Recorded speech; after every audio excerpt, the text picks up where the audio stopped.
You've made it to Chiro Hustle Live. Sit back and learn from the greatest influencers in the profession. This week's episode is brought to you by Clothes for Chiro, Legacy Wealth Management, Posture Screen, Imaging Services, Chiro Thin, Universal Tractioning Systems, Chiro Moguls, Zingit Solutions, Dr. Pete Goldman's Zone School of Healing, Everest Coaching Systems, Rhino Coaching, 5-Star Management, The Goodman Factor, Chiro Health USA, Max, Mahalo Wellness, and Chiro Expert. Let's hustle.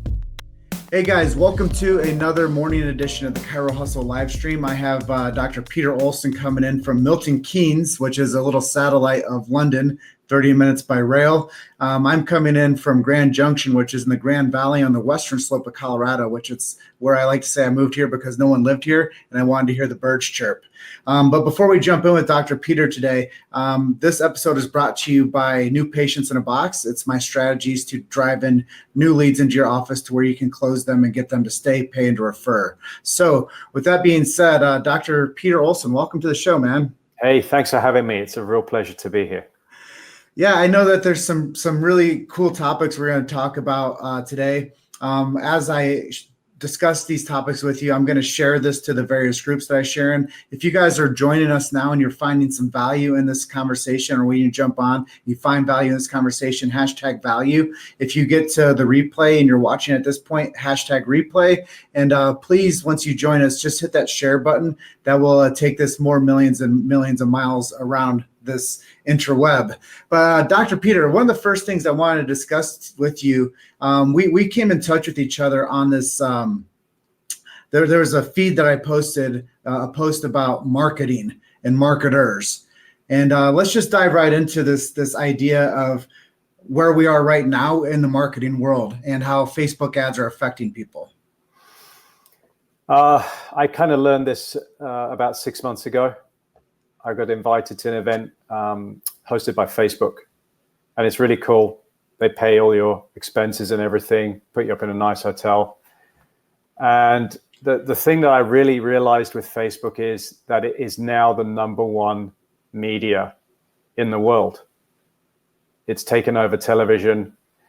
It is battling with YouTube for the number one spot, but everything has turned on its head. And for the first time in history, a small local business like a chiropractor can actually compete with a big corporation for the attention of the community.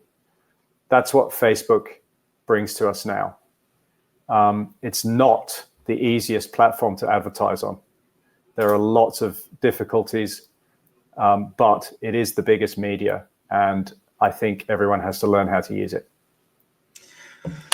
So as you've gotten into this arena and you've seen what's happening with Facebook becoming this gigantic attraction zone for commerce even, what have you seen happening with the chiropractic space and marketers? I haven't seen them changing a lot. I have a pretty sad opinion of chiropractic marketing as it stands at the moment. And I feel like we're waiting for someone to do it for us instead of us going out there and grabbing the opportunity to be marketers. You know, we have one of the best healthcare products in the world, maybe the best healthcare product in the world, and we're just not talking about it. Whereas the pharmaceutical industry has one of the worst healthcare products in the world. It's even anti-health. And because of their marketing, people are lining up to get their products. And really, we're just a marketing storm away from getting to the same position. If we would just all choose to market and work together, we could actually beat that system. I mean, there's 90,000 chiropractors. If we all spend $100,000 on effective marketing each, our budget would put some challenge in the healthcare arena. And it would be a worldwide global change because we'd be affecting a lot of people if we all put that kind of money in to effective marketing. I'm not talking about throwing $100,000 away every year. I'm talking about investing $100,000 and getting a really decent return on the investment. Yeah, one of the things that I wanted to discuss also is there are factions inside of chiropractic that if we all united stronger, we'd be stronger than the decision makers. Like Yeah, there's different groups that are out there that are really the movers and shakers. I could go on a whole list of different events that you could go to where you find the strength in chiropractic. mm. Like there's so many strong chiropractors out there that are doing it the right way. How do you think the people that are doing it are sticking to it and making it work better? I still struggle with seeing unity in the profession. Even with chiropractors that have a very similar message, sometimes they're not unifying. They're not working together, and we have to work together. We're not fighting each other. We're fighting a whole other thing, which is an agenda to push poor health onto people. And if we could just see that, if we could just work together, we could really affect some change. And I think they're actually frightened of us. I think that's why we're being marginalized, and certain people are being placed in strategic positions in our profession to marginalize true chiropractic and eradicate it. And that's definitely something I believe that we're seeing in the UK, is that there is a strong directive to eradicate true chiropractic. I'm coming back to you 1 second. There we go. So as I go through these interviews, if you guys are finding value in this, please hashtag value.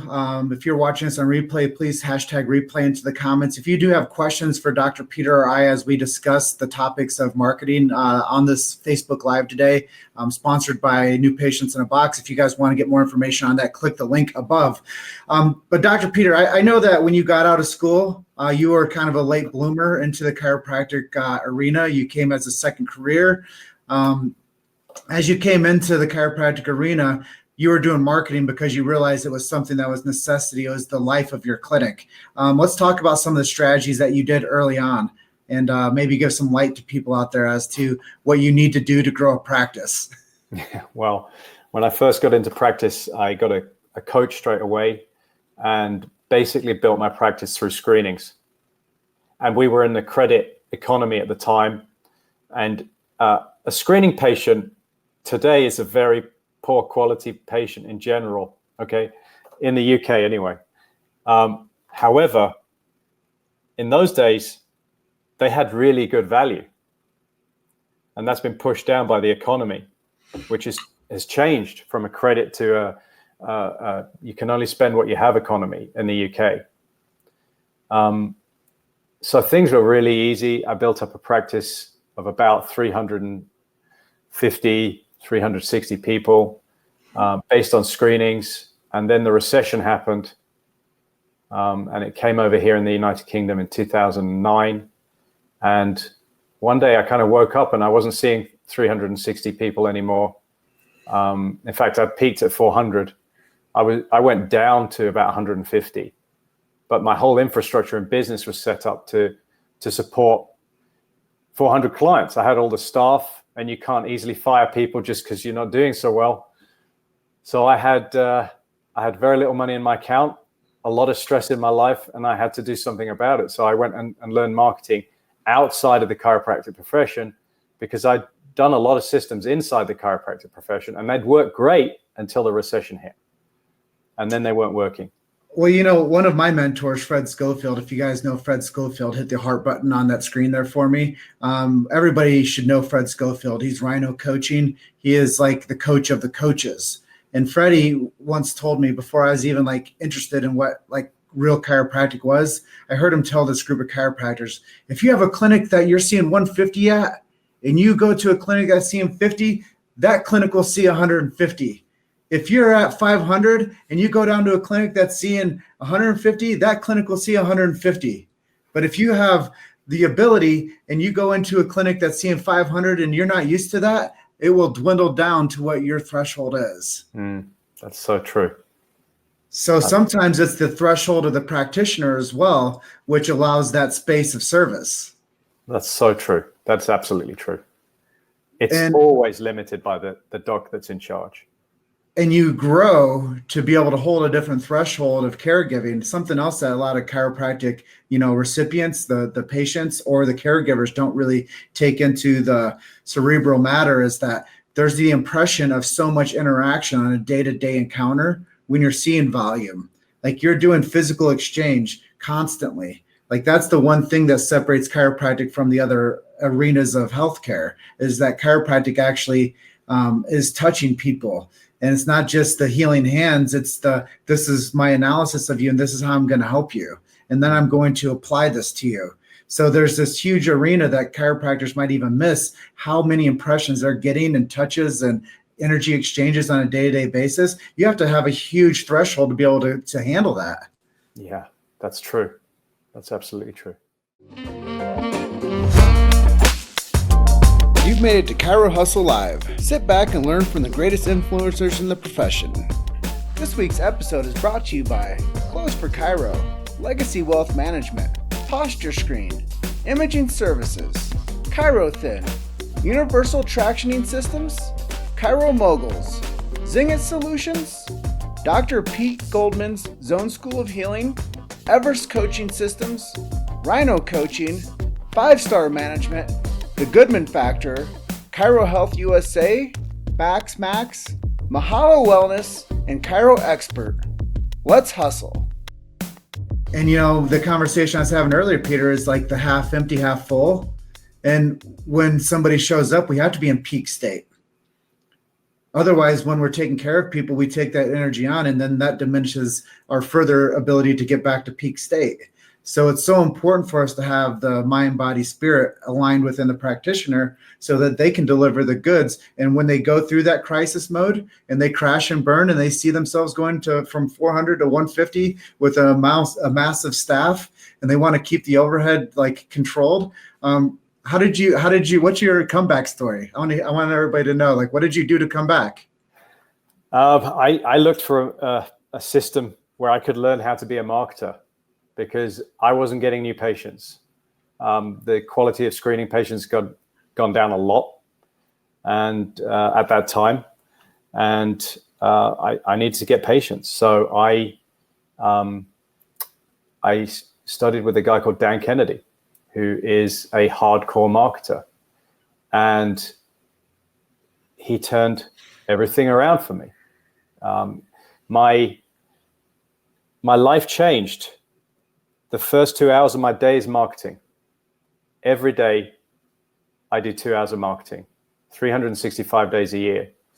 And that's because he taught me that. He said, every day you have to do one activity that makes you money. And actually, when you're struggling in a recession, every day you probably have to do 5 activities that make you some money. And you will survive. That's the most amazing thing. It was still a recession when I started to break records in my practice. And nothing had changed outside of my practice, but my economy inside the practice had grown simply from the mindset, which you were talking about and alluding to just a minute ago. Mm-hmm. Yeah, I know that when you realize that I have acronyms in my program that are ABM, always be marketing, and ABC, always be closing, but ABP, always be prospecting. And if you're not prospecting, marketing, and closing, you're not running a successful business. And those are the baselines of success. And what I branded this as now, Peter, is the human funnel system. First thing you do is have to have a good lead magnet, a lead generator. Then you have to onboard properly. Then you have to be able to get that person to close. And then you have to get that person to stay, pay, and to refer. And if we just follow that linear system with every chiropractic office across the world, no chiropractor would be bickering about not being busy. Yeah, totally true. No question. So I know that you've also practiced another way that have you ever done insurance? Never. It's always been cash. Always cash, yeah. What would your advice be to somebody out there that wants to run a cash-based business? Get really good at building trust, because if they trust you, there's a better chance that they're going to pay you. It's not a certainty, but you have to build trust. And if you build trust, you're always open the door to go back and market to them again. And I think that's an important thing that everyone has to know, is that the quality of a client doesn't just necessarily happen in one visit. Sometimes it has to happen in a lot of visits. And the visit doesn't have to be a visit physically in your office. It could be at a screening where you're actually setting up a relationship. You don't necessarily need to close them at that point. And if you try to do that, that's when I think you hit quality barriers, because we're only interested, we're very superficial and sometimes lazy, and we want things to happen now in an easiest possible way. Peter may have disappeared on me, so I'm going to come back on to me until he comes back. So I have Peter Olsson with me today. We met each other on a Facebook Live, or on a Facebook post that I made about trusting chiropractic marketers out there, and how hard it was to have discernment for chiropractors to find somebody that they could trust that would be able to help them out with their digital marketing. And, one of the things that I've noticed is chiropractors lament to me all the time that they are bombarded with marketers trying to sell them their services. They come at them with this idea that I'm going to do a free month for you, and then I'm going to earn your business, which I think is pretty cool. It's creative marketing. Anybody out there, like Peter's saying, if you want to start getting your business to grow, you have to go out there and knock doors. And, we've recently had Grant Cardone on our show. And I tell people all the time that the more doors that you knock, the more times somebody will answer. So the acronym is always be marketing, always be prospecting, and always be closing. So ABC, ABM, ABP. Remember those acronyms. One of the things I was going to discuss with Dr. Peter, he seems to have lost his signal with me coming from England. But one of the things I was going to discuss with him is how can marketing and how can chiropractic unsubluxate the healthcare system?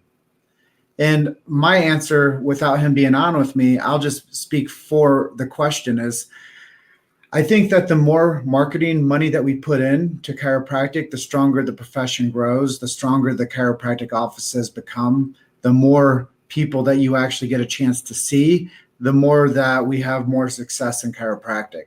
So marketing directly influences the success paradigm of a chiropractic office. I tell people to go out there and do 20 marketing events a month. That sounds like a lot until you want to grow a business, you want to be successful. If you really want to grow a business and be successful, you have to be prospecting daily. You have to be finding events to get into. It can't just be this like once on a lifetime, like, oh gosh, I got onto a marketing event, we went and did a screening. No, you have to build out a schedule of 20 events a month. And then you'll be too busy to worry about if you're not busy enough. So that's my advice to anybody out there about marketing. And here's the other golden thread that I'll weave through this, and then I'll jump off because we seem to have lost Peter. The more marketing dollars that you spend, the more money you make. So you have to look at this as an investment on your end when you get into this marketing arena. And it can't be, oh gosh, I'm going to spend money and I'm going to not make any back. No, the strategies that you will follow will actually make you make more money. So if you don't invest in people that know stuff, like Dr. Peter invested in Dan Kennedy, you think that was cheap? You think that he might have had to really buckle down and save some money to invest in somebody that could help him with his marketing? I would say so. So with that being said, Peter has seemed to have lost us today. It looks like Dan Klein has commented in, love you too. Love you too, brother. Thank you for sponsoring us with Everest Coaching Systems. If you guys need day 1, day 2 solutions, reach out to Dan Klein with Everest Coaching. This episode is brought to you by New Patients in a Box. Click the link above and you can get access to my free cheat sheet. Don't be shy. Let me help you out. But Dr. Peter also made some amazing comebacks with his chiropractic story and his chiropractic career. If you guys do have questions about our systems or strategies, it's New Patients in a Box. Come over to chirohustle.com. You guys are just one story away. Keep hustling. We'll bring Peter back for another one. Thank you for listening to Chiro Hustle Live. Don't forget to subscribe and check back next week to continue hustling.